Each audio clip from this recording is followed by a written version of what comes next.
क्या एक हाउसवाइफ अपनी फ्रीलांसिंग के साथ अपने घरेलू टास्क कंप्लीट कर सकती है? आज का मेरा व्लॉग देखिए और फिर खुद आइडिया लगाइए कि क्या ये पॉसिबल है। इस ऑफ कोर्स ये पॉसिबल है और आप सब ये सब कर सकते हैं।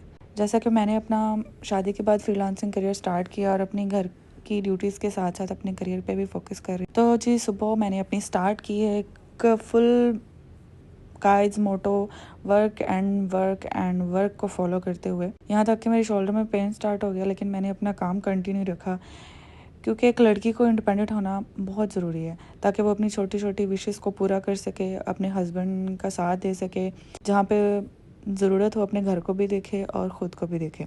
तो यहाँ पे मैं अपना आज का सबसे पहले टास्क कंप्लीट करने की कोशिश कर रही हूँ। नाश्ता किया, अपने डेस्क पर बैठे और अपना टास्क कंप्लीट करने की कोशिश की और मैं बहुत स्पीडली काम करने की कोशिश करती हूँ क्योंकि मैं रात में खाना वगैरह प्रिपेयर करना होता है और अपने घर को भी देखना होता है, मैनेज करना होता है। आप जो हाउस वाइफ है वो इस बात से रिलेट करती होंगी कि अगर अपने घर के कामों में लग जाएं तो टाइम का पता ही नहीं चलता।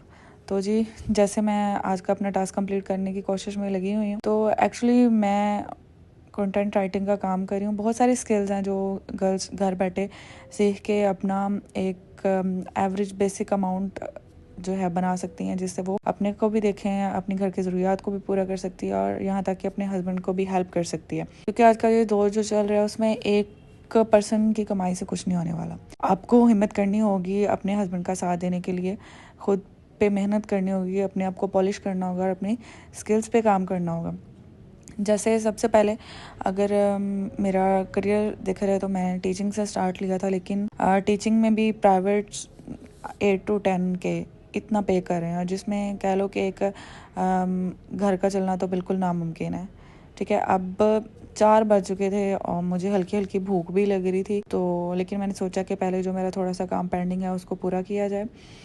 तो डेली मेरी कोशिश होती है कि मैं अपना काम पूरा करके उठूं। रात का खाना जब मैंने बनाना होता है ना, तो उससे पहले मेरी कोशिश होती है कि मैं अपना काम कंप्लीट करके उठूं ताकि मुझे बाद में टेंशन ना हो। अदरवाइज़ मैं टेंशन में अगर काम करूं तो मेरा काम हर टाइम गड़बड़ हो जाता है, यहाँ तक कि खाना भी सम टाइम जल जाता है। तो आज भी मेरे साथ ऐसा हुआ कि मैं अपना काम करने की कोशिश में लगी हुई थी।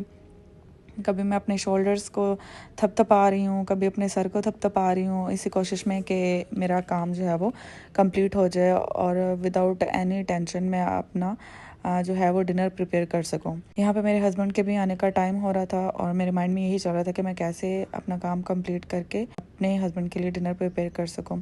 अब मुझे भी भूख लग रही थी और फिर मैंने सोचा कि चल आज के काम को यहीं पे वाइंड अप करते हैं और उसके बाद मैं अपने किचन की तरफ गई और मैंने खाना बनाने की तैयारी शुरू कर दी। खाना बनाने के लिए सबसे पहले तो मैंने हस्बैंड को कॉल कर दी, जी मुझे आते हुए आप सब्ज़ी भी ले आइएगा।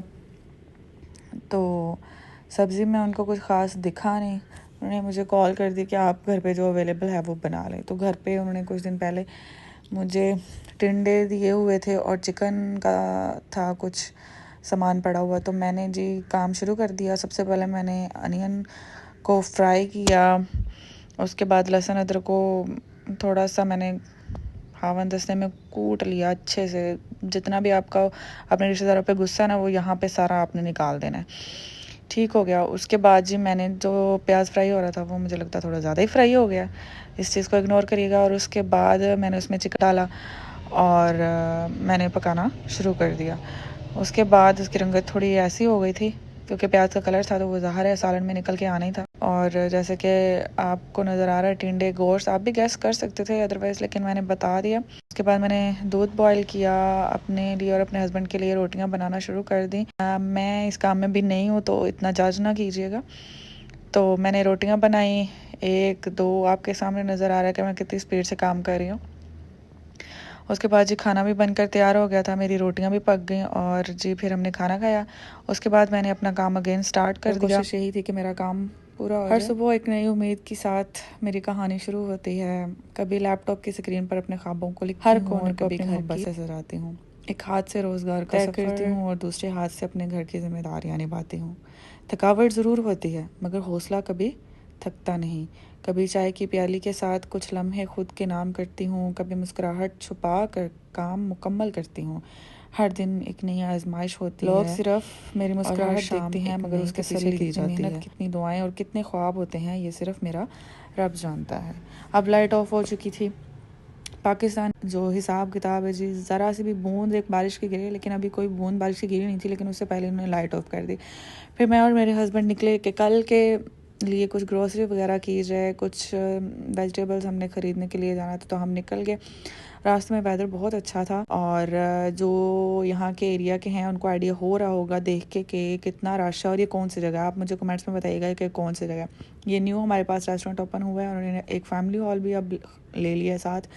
तो इतना रश यहाँ लगा होता है, मैं कहती हूँ कि जैसे आवाम ने घर पे खाना खाना ही छोड़ दिया। और ये एक आइसक्रीम पार्लर है और साइड में वो रेस्टोरेंट है, ये दोनों कह लो के मुकाबले से चल रहे हैं, इतना रश लगा होता है। उसके बाद हम पहुँच गए जहाँ पे हमारा था मोड़ के हम यहाँ से सब्ज़ी खरीदेंगे। तो आप देखें व्यू कितना प्यारा लग रहा है, वेदर बहुत अच्छा था। हम देखते गए जहाँ पे हमें थोड़ा लगा कि सब्ज़ी अच्छी है, और वहाँ पे हम पहुँचे। और यहाँ पे मैंने एक अजीब चीज़ देखी कि जो धनिया है उसके ऊपर उन्होंने बर्फ़ रख के उसको सेव करने की कोशिश की हुई है। फिर हम यहाँ पहुँचे, हमने सब्ज़ी ख़रीदी, वापसी पे हमने आइसक्रीम ली, वो खाई, और उसके बाद मैंने अब नहा कर वर्क कंप्लीट करने की कोशिश की, और होप सो अभी ये कंप्लीट हो भी जाएगा, क्योंकि मैं सिर्फ़ एक हाउस वाइफ नहीं हूँ, मैं अपने ख्वाबों की मुसाफिर भी हूँ। मैं सिर्फ़ एक फ्रीलांसर नहीं, मैं अपने घर की रूह भी हूँ। और मुझे यकीन है मेहनत कभी ज़ाया नहीं जाती। एक दिन मेरी हर दुआ, हर कोशिश और हर ख्वाब मेरी ज़िंदगी को उस मुकाम तक ज़रूर लेके जाएगा जहाँ सुकून भी होगा और शुक्र भी। Thank you for watching.